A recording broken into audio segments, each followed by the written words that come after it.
भारत का हाल भी श्रीलंका और बांग्लादेश जैसा होने वाला है। कांग्रेस नेता सज्जन सिंह वर्मा का बड़ा बयान। बांग्लादेश में चल रही हिंसा और राजनीतिक उठापटक का असर साफ तौर पर भारत में भी देखने को मिल रहा है और इन सब के बीच मध्य प्रदेश कांग्रेस नेता सज्जन सिंह वर्मा का एक बयान सोशल मीडिया पर खूब वायरल हो रहा है, जिसमें सज्जन सिंह वर्मा ने भारत की तुलना बांग्लादेश से करते हुए यह तक कह दिया कि एक दिन भारत में भी बांग्लादेश जैसे हालात हो जाएंगे। इसको लेकर अब सियासी बयानबाजी भी शुरू हो चली है। बता दे, पूर्व मंत्री और कांग्रेस नेता सज्जन सिंह वर्मा ने कहा कि आप लोग 2 दिन से टीवी पर देख रहे हो, बांग्लादेश की जनता ने शेख हसीना की गलत नीतियों की वजह से प्रधानमंत्री आवास और राष्ट्रपति भवन में जनता घुस गई है। याद रखना, नरेंद्र मोदी जो सड़क पर हिलोरें ले रही हैं, एक दिन तुम्हारी गलत नीतियों के कारण जनता तुम्हारे प्रधानमंत्री आवास में घुस जाएगी और कब्जा कर लेगी।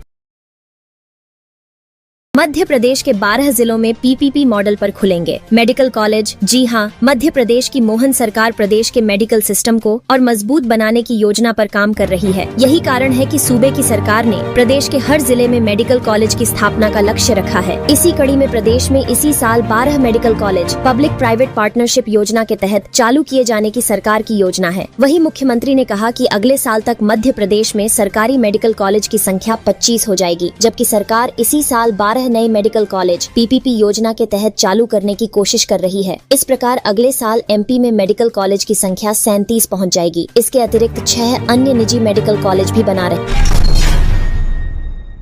बांग्लादेश में हिंदुओं पर हो रहे अत्याचार को लेकर पंडित धीरेन्द्र शास्त्री ने कही बड़ी बात। मध्य प्रदेश के छतरपुर में स्थित बागेश्वर धाम के पीठाधीश्वर पंडित धीरेन्द्र शास्त्री ने बांग्लादेश में हो रही हिंसा को लेकर भारत सरकार से अपील की है। बता दे, पंडित धीरेन्द्र शास्त्री ने सोशल मीडिया साइट एक्स पर एक वीडियो जारी किया है, जिसमें बाबा बागेश्वर ने आगे कहा कि वहाँ हिंदुओं पर हो रहे अत्याचार से हमारा मन पीड़ित है। हम उनसे कहेंगे कि आप लोग सब्र रखें और अपना ध्यान रखें, साथ ही एकता बनाकर रखें और ईश्वर आपकी रक्षा करे। बता दे, उन्होंने इस संकट की घड़ी में बांग्लादेश में रह रहे हिंदुओं से हनुमान चालीसा का पाठ करने की बात कहते हुए भारत सरकार से अपील की है कि भारत सरकार बड़ा दिल दिखाए और बांग्लादेश के हिंदुओं को भारत में आने देना चाहिए। एमपी के किसानों के लिए बड़ी खबर। अब पटवारी के भरोसे नहीं रहेगी सरकार। एमपी के किसानों के लिए बड़ी खबर सामने आई है। प्रदेश के किसानों को अब अपनी फसल का पाई पाई का मुआवजा मिलेगा। इसके लिए विशेष सर्वे कराया जाएगा और खास बात ये है कि मध्य प्रदेश सरकार अब केवल पटवारी के भरोसे नहीं रहेगी, बल्कि वॉलंटियर्स यानी स्वयं सेवक से खराब फसलों का सर्वेक्षण कराएगी। मुख्यमंत्री मोहन यादव ने यह घोषणा की है। बता दे, एमपी सरकार फसलों के नुकसान की किसानों को भरपाई के लिए मूल्यांकन कराने के लिए स्वयं सेवक नियुक्त करेगी और खेत में खराब फसल की वीडियोग्राफी कराई जाएगी। बता दे, मौसम की मार से खराब फसलों के सरकारी मुआवजे में होती धांधली को रोकने के लिए राज्य सरकार ने यह कदम उठाया है।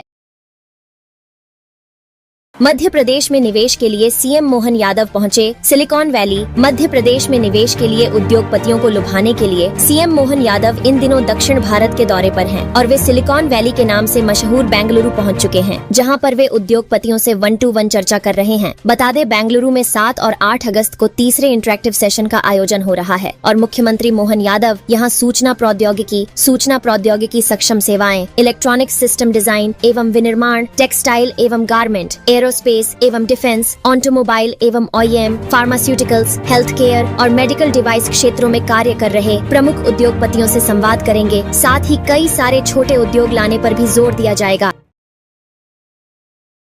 हाईकोर्ट के जज अहलूवालिया ने वक्फ बोर्ड को लगाई फटकार। कहा कि पूरा देश ही क्यों नहीं ले लेते। बता दे, मुगल बादशाह शाहजहां की बहू के मकबरे समेत 3 ऐतिहासिक इमारतों पर मध्य प्रदेश हाईकोर्ट ने तल्ख टिप्पणी की है। बता दे, कोर्ट ने कहा, जिस तरह से देश की प्राचीन संपत्तियों को वक्फ बोर्ड अपने अधीन कर रहा है, उसको देखते हुए ताजमहल और लाल किले को भी वक्फ बोर्ड की संपत्ति घोषित कर दी जाए। वही कोर्ट ने बुरहानपुर में स्थित मुगल बादशाह शाहजहां के मकबरे को वक्फ बोर्ड की संपत्ति मानने से इनकार कर दिया और आगे कोर्ट ने कहा कि यह प्राचीन इमारतें देश की धरोहर की श्रेणी में आती हैं। वे केंद्र सरकार के संस्कृति विभाग के अधीन होती हैं और उन पर वक्फ बोर्ड का कोई हक नहीं होता है।